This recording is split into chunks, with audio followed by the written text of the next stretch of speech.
signal now for when I'm needed. But when that light hits the sky, it's not just a call. It's a warning to them.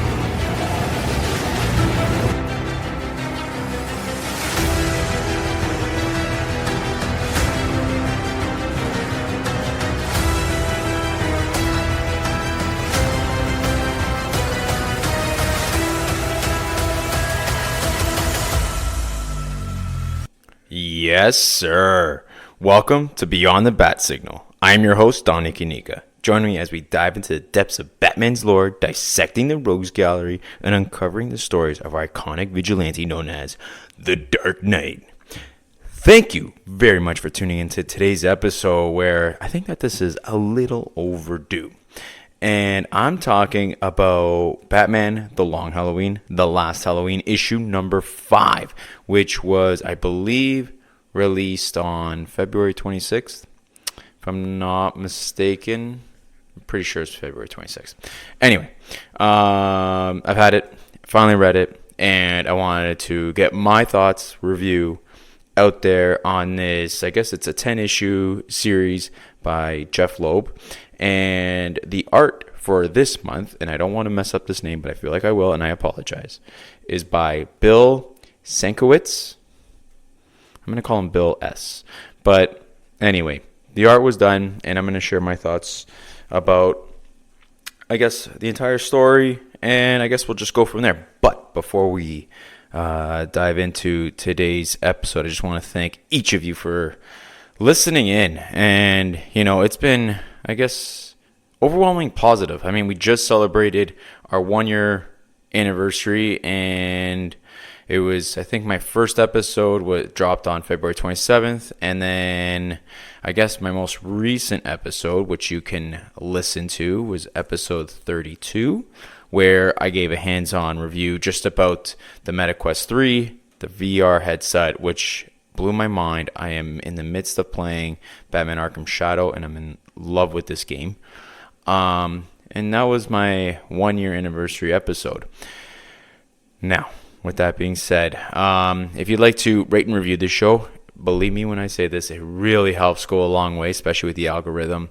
And you could do that on Apple Podcasts, Spotify, Amazon, iHeartRadio. There's an app. And anywhere you listen to podcasts, I'm pretty sure you can rate and review this show, which really does help spread the word. With that being said, let's get into today's topic, where it is Batman The Long Halloween, The Last Halloween, issue number 5. And it is titled Prisoners. Overall, so, I mean, the story starts off where Batman was shot by Mario Falcone, and he's in the midst of recovering from the previous issue. And in this issue, he's recovered, he's back on his feet, but he's not 100%. Actually, not even close. And there are prisoners that have escaped Arkham Asylum, and here you have Joker, who is like out and about. He's got Mad Hatter's hat, the Riddler's, I guess, looks like a bow. I don't know. It looks like a cane, a long cane. Anyway, I think you know what I'm talking about. If you've ever watched the 66 series or Batman Forever, you know exactly what I'm talking about.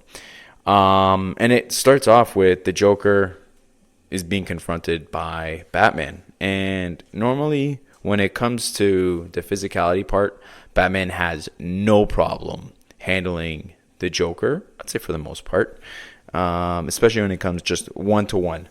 However, on this issue, Batman is very weak, and he's struggling. Like, the Joker really does a number on him, and it wasn't until Catwoman comes in and actually comes to Batman's aid and really helps him out and stops the Joker, which I thought was, a nice little touch.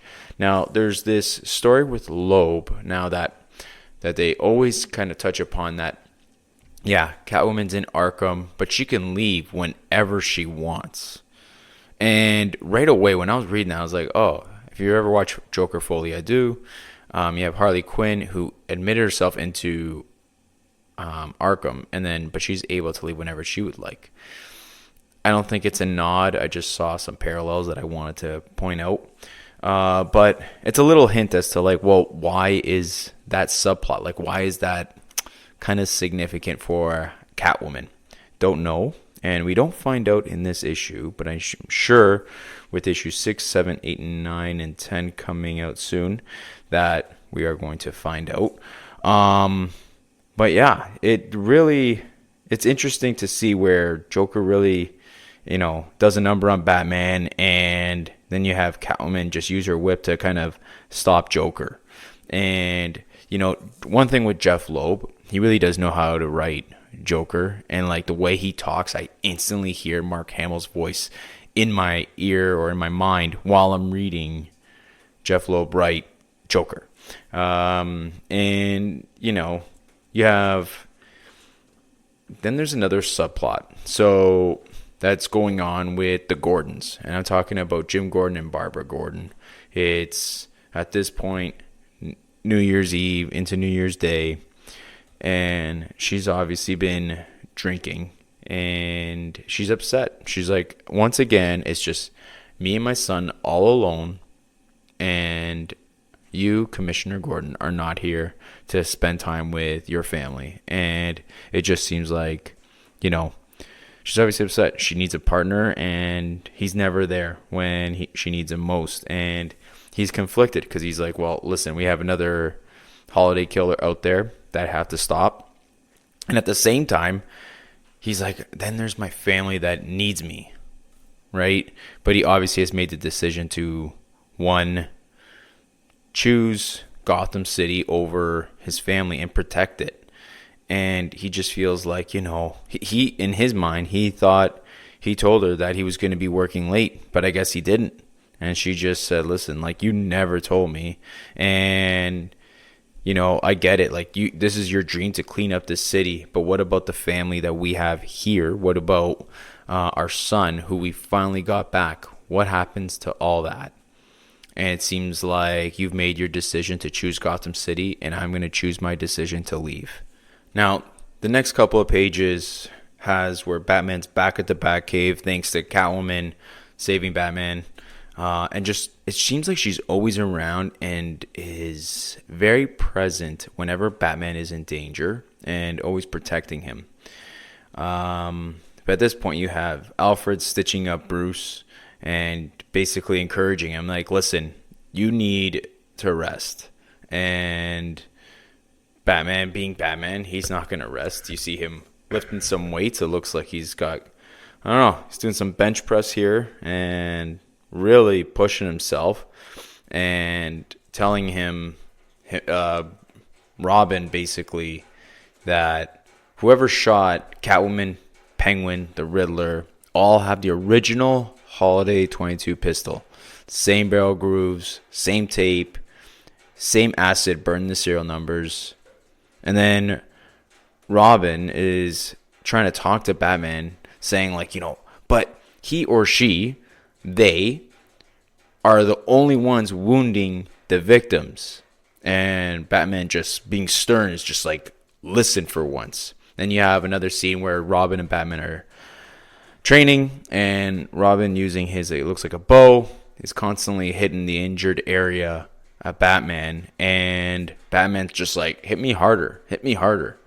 And then Batman, nothing ever gets by him, and he says, hit me with the same force that you used to crack Calendar Man's glass cell. And Robin's just like, what? How did you know that?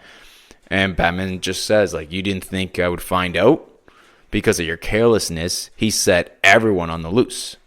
So, I mean, and by when he's saying he set everyone loose, he's referring to Calendar Man. But yeah, and I thought that overall, like, that was nice that they had just kind of addressed it from the previous issue. And Robin just kind of like thinking, oh, okay, I got away with something because Batman's asleep, and obviously we're waiting for him to wake up and recover. Now with the Joker, he's kind of rounding up all the villains who have, I guess, escaped, or any type of villain. Like you have Tweedledee and Tweedledum captured. It looks like the Riddler is being brought right back to Arkham. You have Mad Hatter brought back to Arkham, and Batman's just like, is that why Joker is rounding them back up? It's because, it's almost as if the Holiday copycat wants them all in Arkham, and Batman's trying to make sense of it.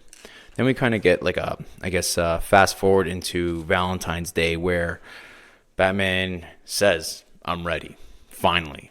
And his first thing to do is go after Scarecrow. Scarecrow looks to be planting a dynamite bomb on a bridge and plunging Gotham into darkness and into the fear. Kind of reminds me of any type of explosion where there's this fear gas that's going to spread, kind of like Batman Begins, and it would spread across Gotham and have them all live in fear with this toxin out in the air. And Batman gets his hands on the bomb and tries to throw it away.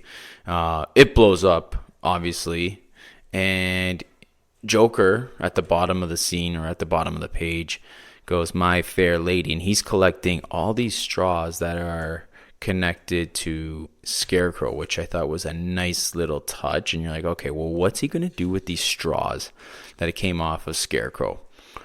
And then you have Jim Gordon doing Jim Gordon things, hanging out right by the signal at the top of GCPD, and you have the FBI agents hanging out upstairs saying, we heard the nightlight had been fixed, figured you'd be up here, and talking to Gordon saying, Gilda Dent fingered Mario Falcone for your son's kidnapping. And Gordon responds listen, this woman is unstable. You cannot believe anything that she says. Then we have pretty much a full page where you have Joker on this black horse chasing after what looks like, it almost looks like a cat, but it's not. It's just a yellow car. And Joker lines right up to where Mario Falcone is, and you have the FBI agents in the car with him. And Joker, there's a little bit of a hint to Mr. Freeze, so it looks like he's got the freeze gun. And Mario Falcone looks up and is like, oh God, another lunatic. Here we go. And he says, stop the car. There's a couple of little Easter eggs which I'll go back on that the Joker drops, and one of them is the McDonald's, can I take your order? And one tasty Mr. Freeze coming right up. I like that. The writing in that is just it makes you smile, kind of a smirk, oh, that's clever. Anyway, so Joker fires the freeze gun, and the car pretty much goes over the edge. And at the same time, you have, it looks like, I guess with the coloring, it's kind of highlighted in red, but there is that .22 caliber pistol that just goes, boom, shoots, and you see the shot go right through the car, killing the two agents, and it flips right over. And Batman, obviously distracted by Scarecrow, saying, I heard the gunshot. It's Holiday. Damn it, I just missed it. And I was distracted by Scarecrow. And then there's this huge explosion where, it was the dynamite that Batman threw away. And the first reaction is Batman goes after Joker and blaming him. What have you done? There were federal agents in that car. And then Joker's just oh, were there? I had no idea. I was making up for what that idiot Brad did, basically, the runaround. And I think he was talking about Alberto Falcone. Oh, my God. Mario Falcone. So, and he's like, listen, no one, and everyone knows this, no one gets to kill you but me. And he's talking to Batman, essentially saying that. Now, Batman, in the back of his mind, is the Scarecrow's fear toxin. We're both going to get affected by this. Now, does his insanity have no end? He's talking about Joker. But Joker, literally at the bottom of the page, has all these straws, breaks them, and just says snap, and you see like this like yellow gas going around, and it immediately affects both Joker and Batman. And Joker has this like nightmare scene. It almost is like a reenactment of Bat and Bruce as a kid, right? They're leaving the Mask of Zorro. It's a happy family. Batman's leaving the theater with Selena Kyle, but they're both dressed up as Batman and Catwoman. And then you have Robin, who's so happy to leave the movie, but he's just like an excited little kid. And then there's a gun, basically a .22 caliber, pointing it right to Robin. And these like muted colors kind of emphasize just like the fear, and you could tell that it's a dream. And Robin's just like, I was only trying to help. And all you see is turmoil and crying, and just Batman looks devastated. Catwoman's crying. And then you have in red, like basically like 2 X's on the eyes of Robin's body, and just saying like, he died. And Batman's like, I made a promise. So now you know that the fear toxin's already hit Batman. This is just a dream, and it's not true. And then there's like this little like antidote that kind of brings Batman back to like think straight. And so Batman's coming back, and he's just like, okay, like I don't understand what just happened. But he's looking down at Joker and was informed like, Joker's still lost in the fear state. And then, Batman's asking Robin, like, what did you see? Robin doesn't really answer the question, but Batman gets a hold of Mr. Freeze's freeze gun, and just is like, I have no idea how long I was under Scarecrow's toxin, but I have to get this fire out, because there was a fire, and it was right by the florist, so kind of alluding to poison ivy. And not only that, they go to check the car, which flipped over, and Batman checks, and the FBI agents' bodies are in the car, but there's no sign of Falcone, right? So the killer definitely wanted Mario Falcone. But again, there's a few things that were left behind that are clues. It looks like Valentine's Day cards, the gun, the .22 caliber gun, which is taped. And we already know, well, okay, the killer is obviously not Mario Falcone, because he was in the car. So then there's like these green leaves in front of a florist, and Batman immediately thinks, okay, Ivy's part of this. Then we go back into the other subplot where it's Gordon and his wife Barbara, and she's packed her bags, and Jim's like, Barbara, what's happening here? And she's just like, you're too good of a detective. Do I really need to tell you and spell it out for you? And I'm taking our son, and we're leaving you. And, I'm not the biggest fan of the art, and I'll talk about that shortly. But I love how Bill S. draws this, where, as soon as Jim finds out, it's just like, oh my God. It's like a nightmare for him. And he's like, my family's leaving. And it just leaves off with Barbara leaving, and it's like, Gotham City or this family, you already made your choice, and I finally made mine, Commissioner Gordon. And she just takes off. To cap off the story, though, we go back to Arkham Asylum, where Joker is back there, and Batman's informing Jim, like, Agent Sullivan and Edwards are dead, Falcone's missing. And Jim's like, well, thank God, at least you caught the Joker, but is he the last of them? And Batman's just noting, there's still Ivy, Freeze, Calendar Man out there. And Joker, where I still hear Mark Hamill's voice, is, I know something you don't know. And then Batman's just like, what is that supposed to mean? And Batman just says, with each step, we are being outmaneuvered. Someone who knows us, who knows how we think. And Jim's like, is it Falcone? Batman's like, where's Harvey Dent? And again, we get a little crumb of the Harvey Dents. So Gilda, and because really the last we heard of them was issue 1, right? Especially Harvey, like we thought he was shot and dead, and we didn't know what happened to him.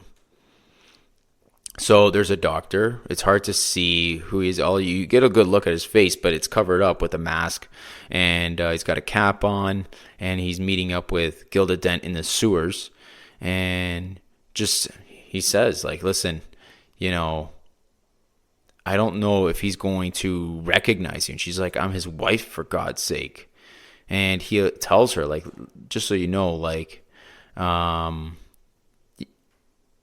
during this time of healing, like, you know, he's had brain surgery from the bullet. With his unique personality, I thought it's best to give him some more time, but you can be quite insistent," telling Gilda Dent. So he goes, and there's like this huge, like, it looks like an aluminum or steel door that he's opening up, and he informs Gilda that we actually met the night your husband was admitted for acid burns. I was the attending surgeon, and he nearly killed me, but that led to my current line of work, a second chance. So he opens up the door, and he tells Gilda, "Please, Miss Dent, don't say or do anything to upset him." Her eyes are wide open. She's like, "Harvey?" And the final page is of Two-Face, and right behind him is Solomon Grundy. And Harvey just responds with, "Miss Dent, what are you doing here?" But he kind of has a face of shock. And that's how the story caps off. So, overall, what are my thoughts? Let's start with the artwork. I thought the artwork was okay.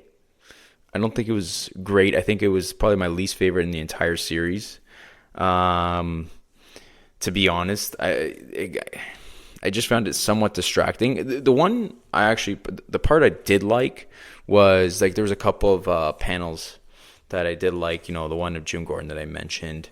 I liked the little flashback of, you know, where Batman is under the fear talks, and it just felt like a flashback. It felt like a dream. It felt very dark and gritty.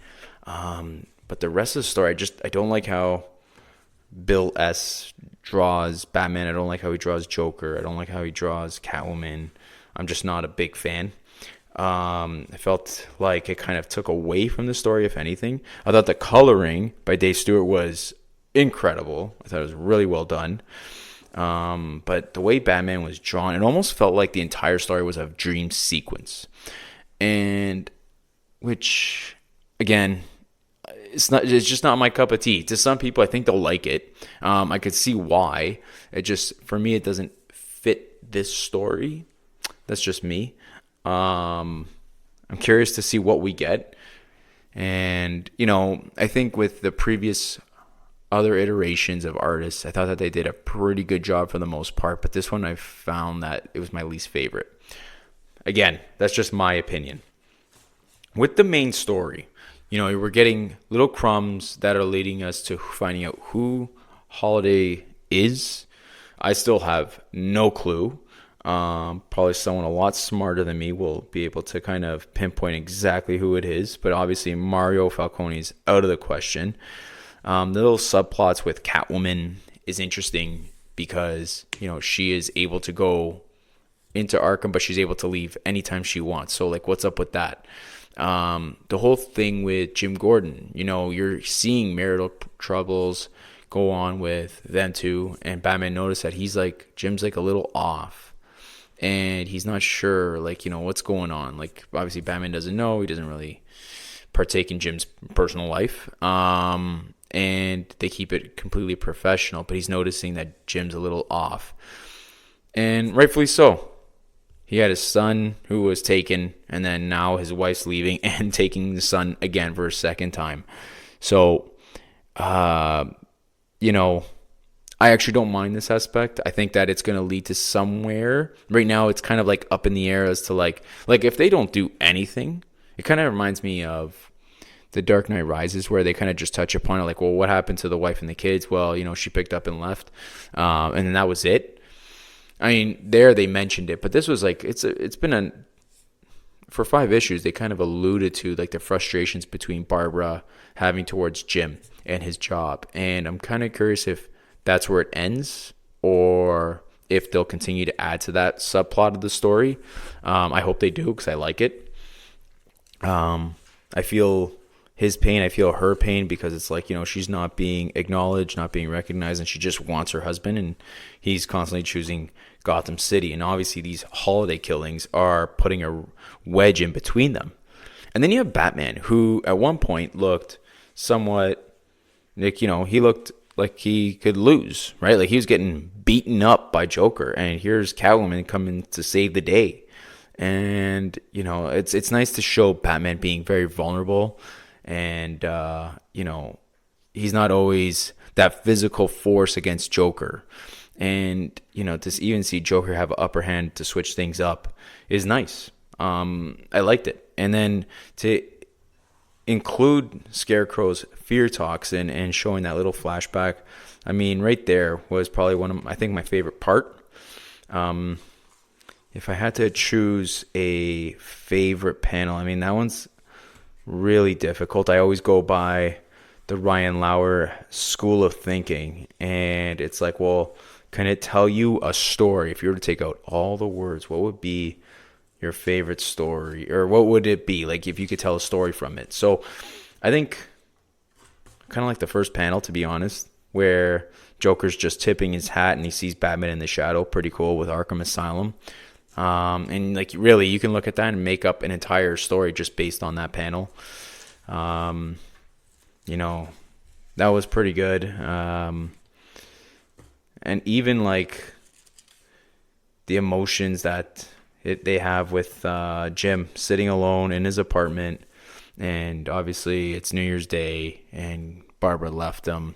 He's obviously like, I thought I told you, but the story. So the story I thought was pretty good. I think it pushes everything along, but just a little bit, not as much as before.